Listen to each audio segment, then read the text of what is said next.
नमस्कार। मेरे इस चैनल में आप सबका स्वागत है। श्री शिव महिमा, इसके अंतर्गत श्री शिव लीलामृत की कथा का हम श्रवण कर रहे हैं। और इस कथा में कल हमने सुना कि सुमति के पुत्र को शिव योगी ने महामृत्युंजय मंत्र से अभिमंत्रित किए हुए भस्म लगाकर और उसे जीवन दान दिया।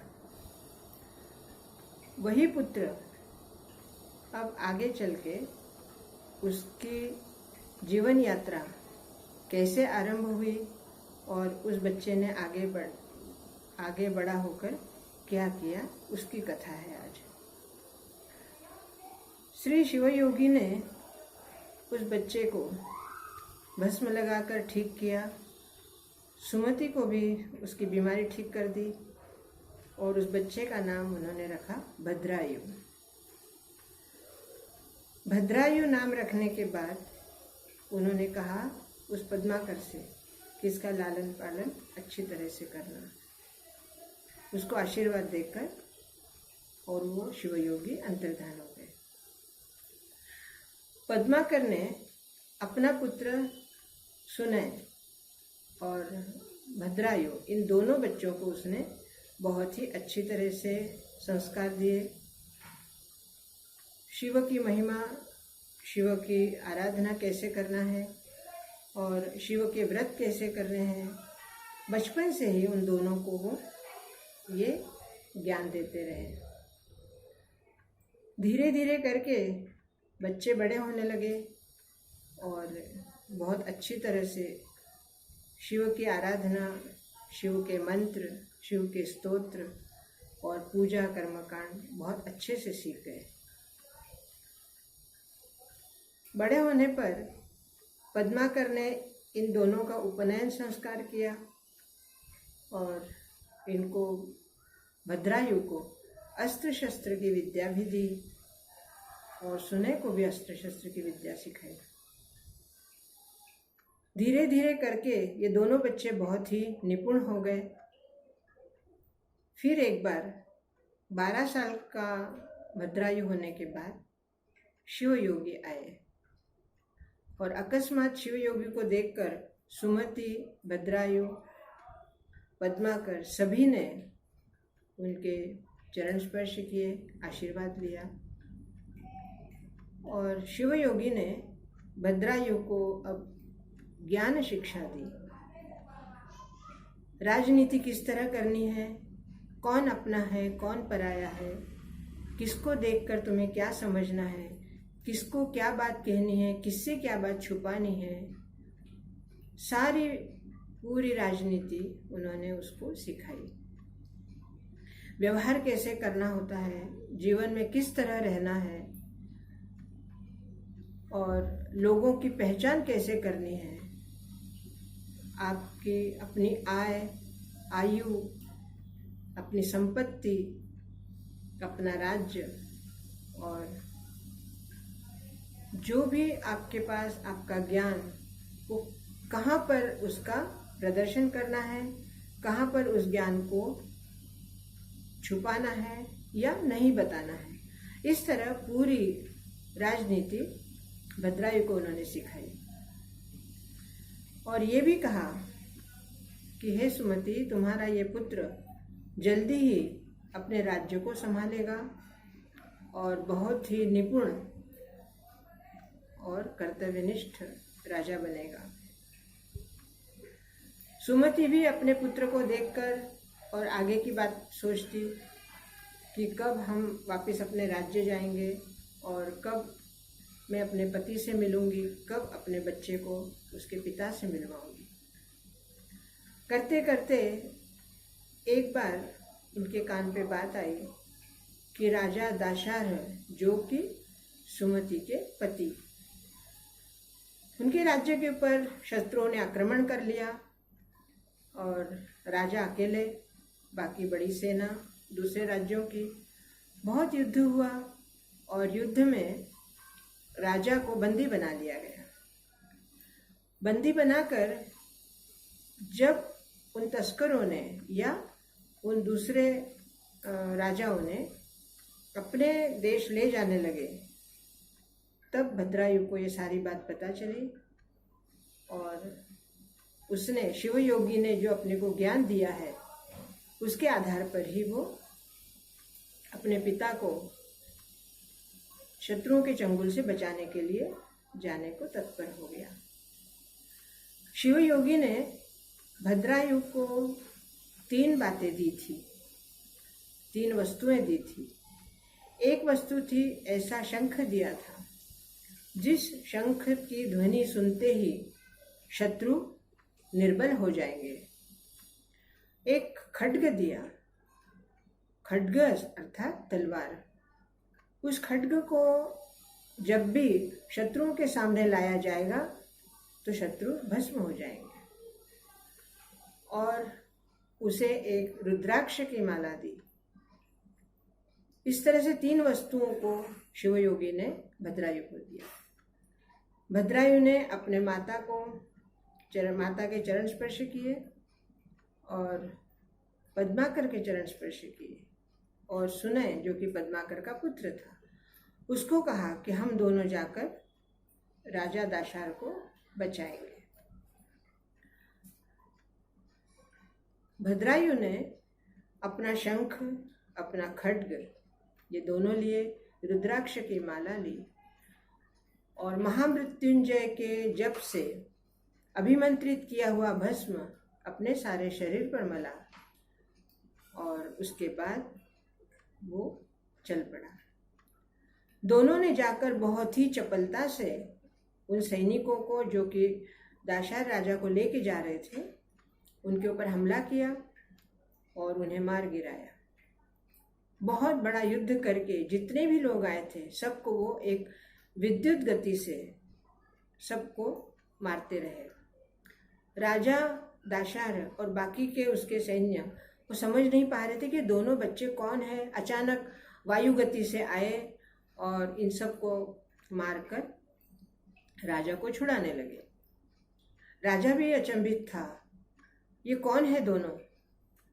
और जिस तरह से उन दोनों ने चपलता से सारी सेना को, सारे शत्रुओं को मार गिराया और राजा को वापस दाशार देश जाकर सिंहासन पर बिठाया, राजा को उसका राज्य दिया। राजा ने पूछा, हे बच्चों, तुम कौन हो और मुझे तुम्हारे प्रति इतना स्नेह क्यों है? भद्रायु ने कहा, हे राजन, इस बात का आपको जल्दी ही पता चलेगा। फिलहाल आप अपने राज्य को संभालिए और जल्दी ही आपके पुनः हम मुलाकात करेंगे, हम फिर से आपको मिलने आएंगे। राजा बहुत ही आनंदित था, लेकिन आनंदित से भी ज़्यादा वो अपने मन से कहीं अंदर से बहुत ही ज़्यादा प्रफुल्लित था। इस भद्रायु के प्रति उसके मन में इतना प्यार, इतना स्नेह क्यों आ रहा था, ये राजा समझ नहीं पा रहा था। ये दोनों बच्चे, इन्होंने राजा को राजगद्दी पर बिठाकर और वापस अपने माँ के पास आए, सुमति के पास आए। सुमति को कहा कि राजा को हमने उनके शत्रुओं को मार गिराया है और राजा को शत्रुओं के चंगुल से बचा लिया गया, अब आप चिंता मत करना। माता ने दोनों बच्चों की आरती उतारी और दोनों बच्चों को गले लगाया। इधर पद्माकर ने सोचा कि अब वो समय आ गया है जब भद्रायु को और सुमति को उसके घर पहुंचा दिया जाए। तब सुमति, पद्माकर और दोनों बच्चे शिव योगी का आशीर्वाद लेकर और चल पड़े। इधर आने के बाद उन्होंने बताया, जब सुमति को देखा दाशार राजा ने तो पहचान गया। उसने कहा कि अरे, मैंने बहुत बड़ी भूल की जो तुम्हें जंगल में छोड़ आया। सुमति ने कहा, नहीं, ये मेरे कुछ पाप कर्मों के फल थे जो मुझे भोगने पड़े, लेकिन भगवान शिव की कृपा से आपका बच्चा और मैं, हम दोनों स्वस्थ हैं। और उसने भद्रायु को राजा के सामने प्रस्तुत किया कि यही है आपका पुत्र। राजा ने भद्रायु को राजकाज देने का सोचा और सुनय को युवराज। इसी बीच जब हम सुमति के पुत्र की बात हुई थी तब बताया था कि सीमंतिनी और चित्रांगद को एक कन्या हुई जिसका नाम था कीर्तिमालिनी। वो कीर्तिमालिनी भी अब विवाह योग्य हो गई। उसके बाद शिवयोगी ने कहा कि कीर्तिमालिनी का और भद्रायु का विवाह कर दिया जाए। इस तरह कीर्तिमालिनी और भद्रायु का विवाह करवा देते हैं और इन दोनों की जो राजकाज है, इन दोनों की जो आगे की जीवनी है वो बड़ी ही रोचक है। और इसी तरह शिव की भक्ति करते हुए कीर्तिमालिनी, भद्रायु, सुमति, पद्माकर, सुनय और राज्य के लोग शिव कृपा से कृपा पात्र होते रहे। राज्य में हमेशा शिव पूजा और शिव की स्तुति हमेशा होती रहती। शिव योगी ने भद्रायु को शिव कवच सिखाया था और शिव कवच सिखाकर और वो निरंतर उसका पाठ करता था। शिव की उसके ऊपर बहुत कृपा थी। जिस बच्चे को भगवान शिव ने जीवन दान दिया हो, जिस बच्चे को भगवान शिव ने स्वतः ज्ञान दिया हो, वो बच्चा कितना विलक्षण होगा। उसके आगे की कथा हम कल बताएंगे। आज के युग में अगर हम ये सब कथा सुनते हैं तो आज के जीवन में उसका क्या प्रभाव है, हमें क्या सीख मिलती है सुमति के चरित्र से, भद्रायु के चरित्र से और पद्माकर के चरित्र से। ये तीनों ही हमें बहुत बड़ी सीख देते हैं। सुमति जो कि शिव भक्तिनी थी और इतने कष्टों के बाद, इतनी बीमारी के बाद भी अपने पति ने जंगल में छोड़ दिया, उसके बावजूद भी उसने कभी भी भगवान का नामस्मरण करना नहीं छोड़ा। वो यही कहते रही कि मेरे पुण्य मुझे बचाएंगे और मेरे पापों का ये फल है जो मुझे आज भोगना पड़ रहा है, लेकिन फिर भी शिव कृपा में मुझे अवश्य मिलेगी और शिव की ही आराधना वो करती रही। अर्थात अगर हमारे जीवन में किसी भी तरह का कोई भी संकट आए तो हमारे जो इष्ट हैं, जिनकी हम आराधना करते आ रहे हैं, उनकी आराधना को कभी भी बीच में खंडित ना करें। परेशानियां आती रहती हैं, जीवन है, अच्छा बुरा सुख दुख ये जीवन में आते रहते हैं, लेकिन इसका मतलब ये नहीं कि हम सुख में भगवान को भूल जाएं और दुख आते ही भगवान का नाम लें। इसलिए दुख हो या सुख हो, भगवान के नाम में हमेशा संलग्न रहे। तभी अगर हमारे किसी पाप कर्मों की वजह से हमारे जीवन में कोई संकट आते भी हैं तो भगवान हमें किसी न किसी रूप में आकर हमें संरक्षण देते हैं, हमारा बचाव करते हैं, हमें मार्गदर्शन भी करते हैं। भद्रायु की बात से हमें क्या सीख मिलती है? एक बच्चा जिसको पता चलता है कि उसके पिता ने उसको, उसकी माँ को जंगल में डाल दिया, लेकिन फिर भी उसके मन में अपने पिता के प्रति कभी भी द्वेष नहीं आया, बल्कि उसके दिमाग में, उसके मन में यही विचार आते कि मैं इतना सक्षम हो जाऊं कि मेरे पिता को आगे बढ़ के उनका सीधा हाथ बनूं, अर्थात उन्हें सहायता करूं, उनका योग्य पुत्र कहलाऊं। और इसी विचार से भद्रायु, जब उसको पता चला कि मैं ऐसे दाशार राजा का पुत्र हूँ, तब उसने अपने आप को बहुत ही सक्षम बनाया और समय आने पर उसने वो अपनी सक्षमता दिखा भी दी। अर्थात उस बच्चे से हमें क्या सीख मिलती है कि अगर हमारे बड़ों से हमारे प्रति कोई भूल हो जाए तो उस भूल को मन में गांठ बांधकर ना रखें। कोई परिस्थिति ऐसे होती है कि जिस वजह से हमारे बड़े उनके हाथ से कोई भूल हो भी जाए तब भी उस बात को मन में ना रखते हुए उनका आदर करें, उनके समय आने पर उनकी सहायता करें और उनके संरक्षक बने। हमारे बड़े भी, वो भी इंसान ही हैं, उनसे भी भूल हो सकती है, लेकिन इसका मतलब ये नहीं कि हमारे बड़ों से अगर कोई भूल हो जाए तो आप उनकी भूल को बार बार उनको दिखाकर और उन्हें लज्जित करें, ऐसा कभी ना करें। इस तरह से भद्रायु के चरित्र से हमें ये अच्छी सीख मिलती है।